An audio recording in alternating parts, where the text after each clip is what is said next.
Kita hari ini mau pergi ke wihara. Wiharanya di mana? Tahu nggak lu? Di dekat Bantung Lama sih katanya.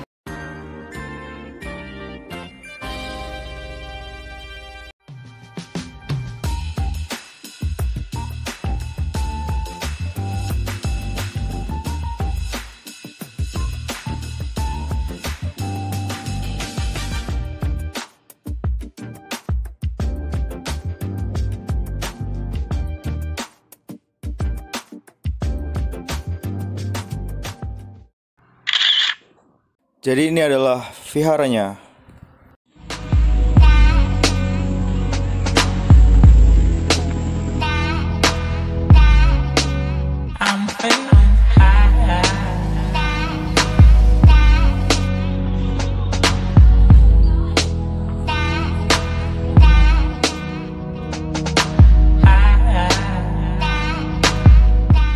Teman-teman, gua udah nyampe di Vihara Avalokitesvara.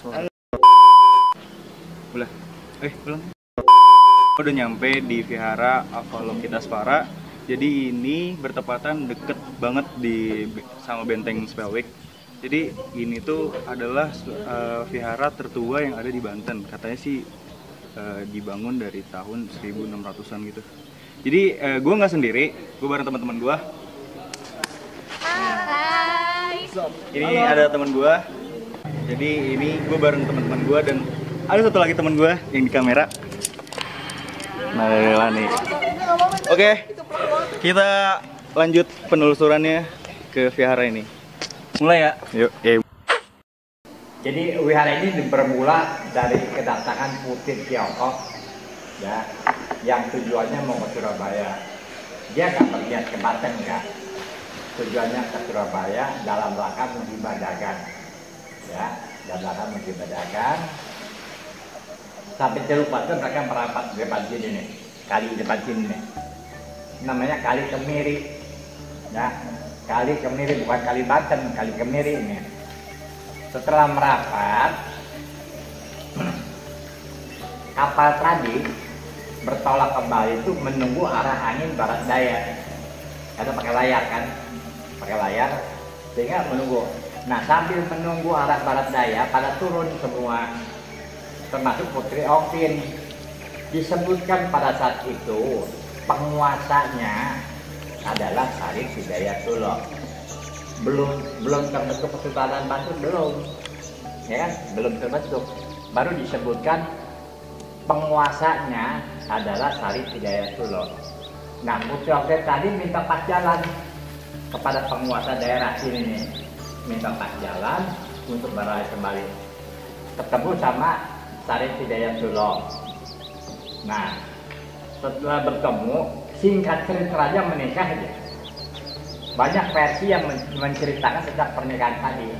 Setelah menikah, diboyong ke Cirebon, bergabung dengan Wali Songo, jadilah Sunan Gunung Jati.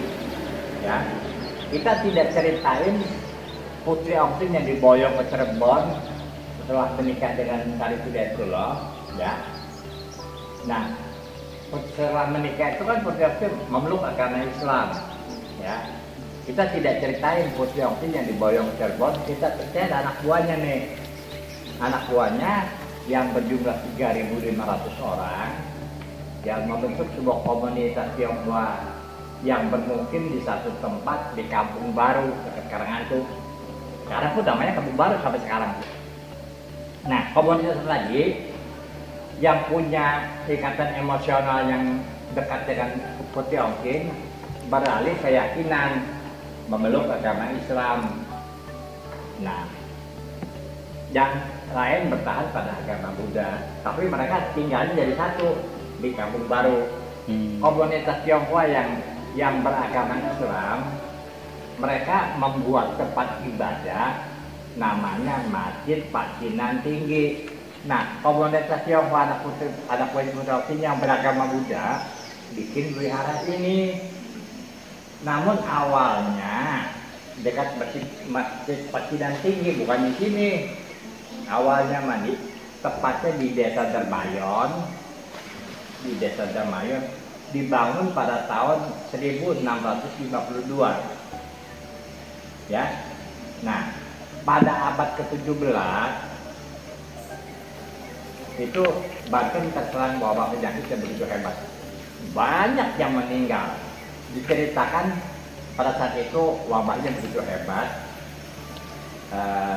Kanjeng Sultan pada saat itu memohon kepada pengurus wihara yang ada di Derbayan itu, patung Dewi Kuan Im yang ada di sana, sekarang masih ada di sini, ya, itu dibawa ke kampung, diarak sebagai tolak bala, dari kampung. Ternyata berhasil. Saking bergembiranya Kanjeng Sultan saat itu dihibahkan sebidang tanah di depan ini nih, dihibahkan. Pindahlah dari desa Derbayon ke sini, ke kampung Pabarijan tahun 1774. Krakatau meletus 1883, terjadi tsunami 4 hari 4 malam tsunaminya, ya, tsunaminya 4 hari 4 malam, sudah hampir ini seperti pohon kelapa. Wihara ini disebutkan tidak terendam air. Itu disaksikan oleh Belanda. Itu sejarah cerita singkatnya. Tuhan dalam bahasa Mandarin itu berarti Tien. Tien bisa berarti Tuhan dan bisa berarti langit. Orang yang menyembah altar ini menghadap ke atas. Altar adalah tempat yang digunakan oleh umat Buddha untuk meletakkan beberapa perlengkapan kebaktian.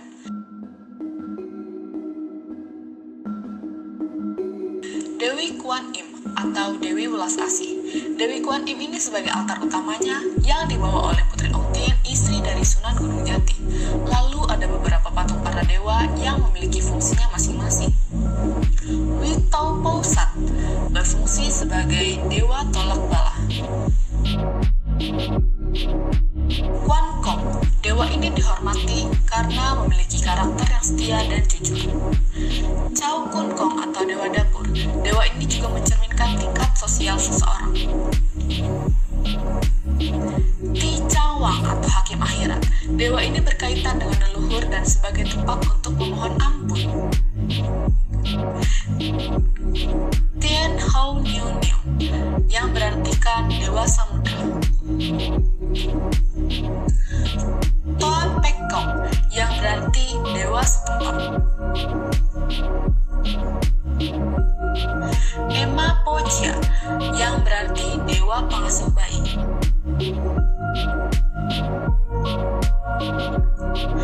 Hok Tek Cheng Sin yang berartikan dewa planet bumi.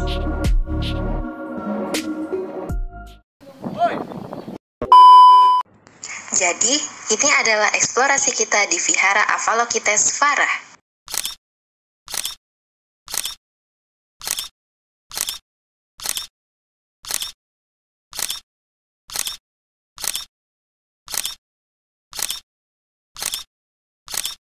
Sekian video vlog dari kelompok kami. Semoga dari vlog ini kita semua bisa mendapatkan ilmu dan pengetahuan tentang sejarah di vihara ini. Oke, sekian, kurang lebihnya mohon maaf. Terima kasih. Dah. Bye. Bye.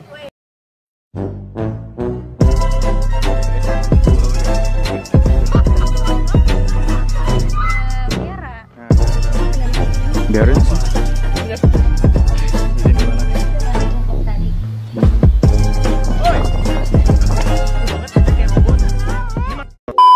Mulai ya? Yuk, mulai ya, ulang lagi dengan saya Budi Buno.